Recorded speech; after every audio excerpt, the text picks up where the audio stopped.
How you guys doing? This is Johnny back here at MyMixEngineer.com, and today I'm going to do a quick tutorial showing you guys how to share your Pro Tools sessions or track out your Pro Tools sessions for someone who maybe do not use this DAW, or maybe work in Logic's, Nuendo, GarageBand, Reasons, any other DAW besides Pro Tools.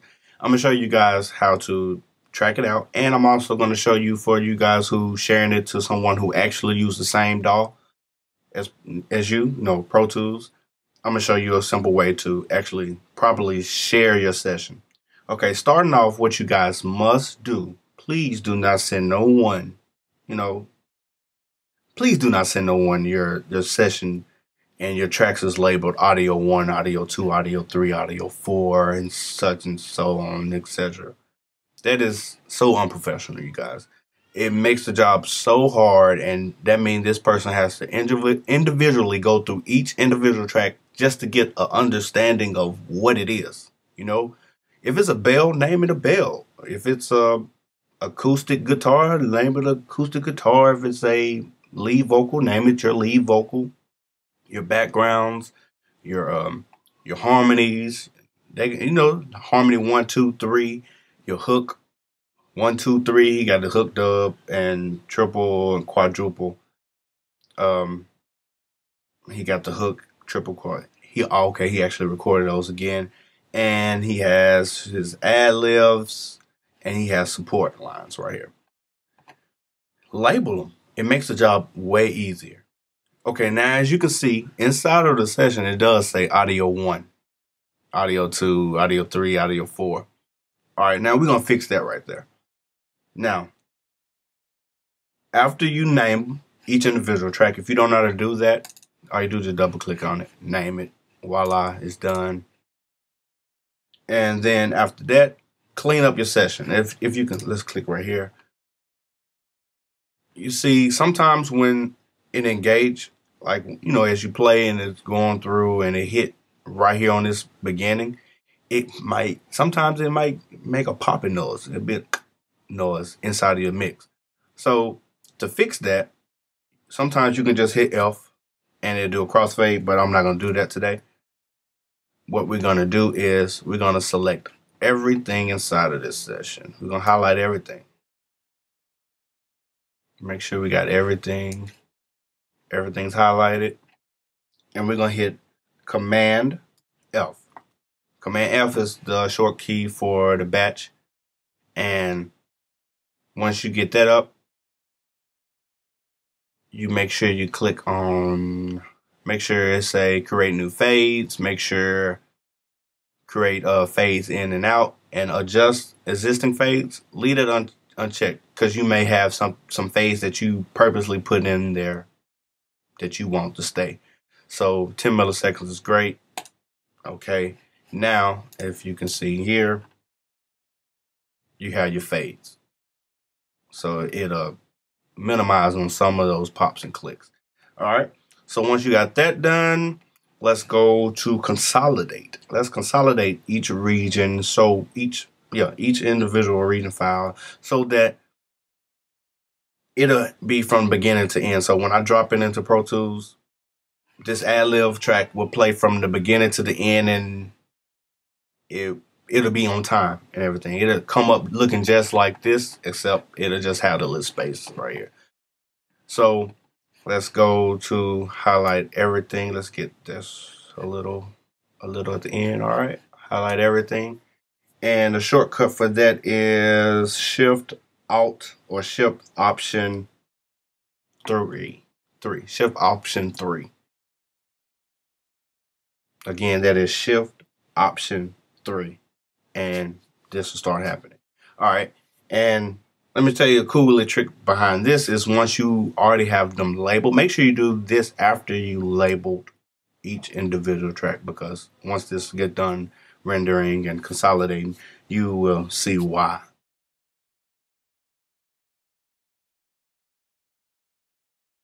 There we go. All right.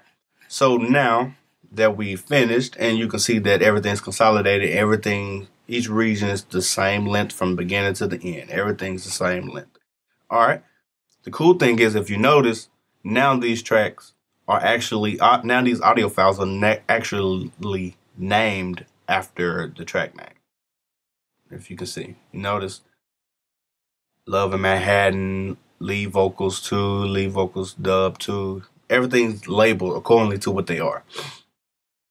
So, all right, now if you're going to send this to someone else who's, say for instance, I'm going to send it to a great friend of mine, KJ. Shout outs to KJ. Go check him out. I'm going to send it to him to, hey, I want you to make a new beat to this. Here's the session.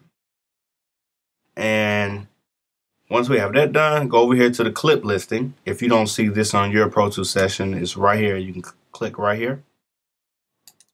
And there you go. And it'll pop out. Now, all right, so what you need to do is go over here, right click, export clip files. Export clips as files.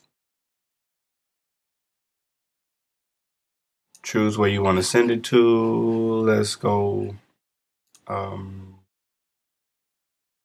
in Manhattan. Let's go in the red file. We're going to make a new folder. Make sure you know where you put in your folder. Make sure you know. All right.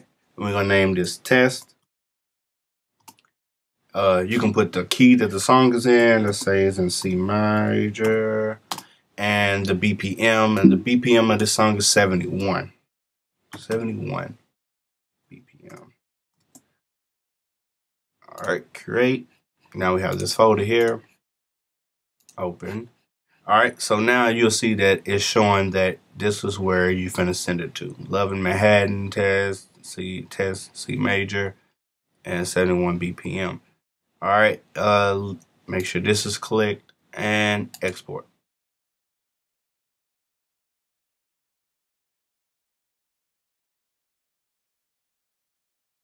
All right, so now that it's done and I'm back, so this is what we have to do now. Now we got to go find that folder that we saved those stems into, which I know that is here. It's here. There it is.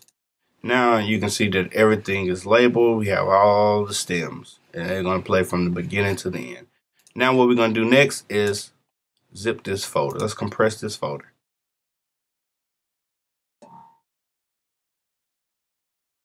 All right. So now that we have that done, let's get ready to send it off to, let's use WeTransfer. All right. We're going to add the file. We're going to go find this file, Love in Manhattan. It's going to be here. Here. Have it. By the way, I'm at WeTransfer.com. And I like to use WeTransfer because you can transfer up to, up to 10 gigs at once. Wow. It was 2 gigs. Okay, that's great. Found something new. All right, so let's say I'm going to send it to myself. And make sure you put you're sending it to, this is the person you're going to send it to. This is the person that's going to, this is you. And let's say, make sure you let them know what you're sending, session. All right, click transfer. It's going to take a minute. I'm not actually going to click. I'm not going to send it. But it's going to look like this while it's transferring. It's going to be sending it, yada, yada. You're going to actually get a confirmation email saying that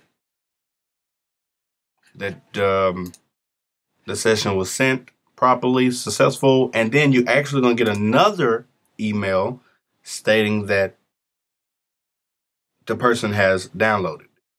So now you know that the person actually have it in their possession. I love WeTransfer. All right. So let's say you want to send it to someone who has Pro Tools already. Now we already did this step. We great. We done. I like this. Now let's go to, I want to send it to, like I said, we're going to send it to somebody who actually have Pro Tools. And you probably want to ask, like, what version of Pro Tools do you have? All right. Because like I'm working on Pro Tools 10 right now. I know somebody in Pro Tools 11 can open it, but somebody in Pro Tools, I think 9, yeah, 9 will be able to open it, but 8, they will not be able to open this file, okay?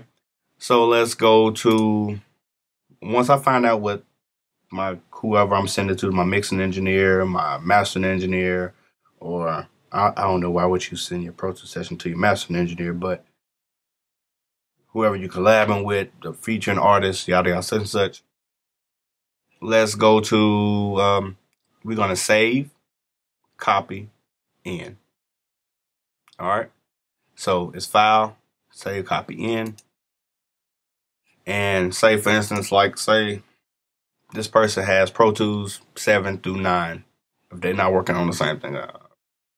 So 7 and 9, we're gonna leave it as somebody's actually working with Pro Tools 10.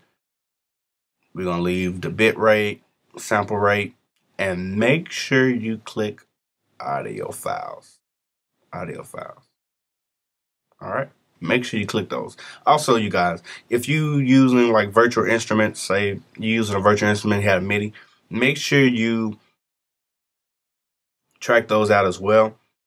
Basically, copy those so that it's actually an audio file, not the MIDI files, okay? Because you don't know if the person that you're sending it to has the same virtual instruments that you're using. So make sure you go ahead and render those out, that they're audio files as well.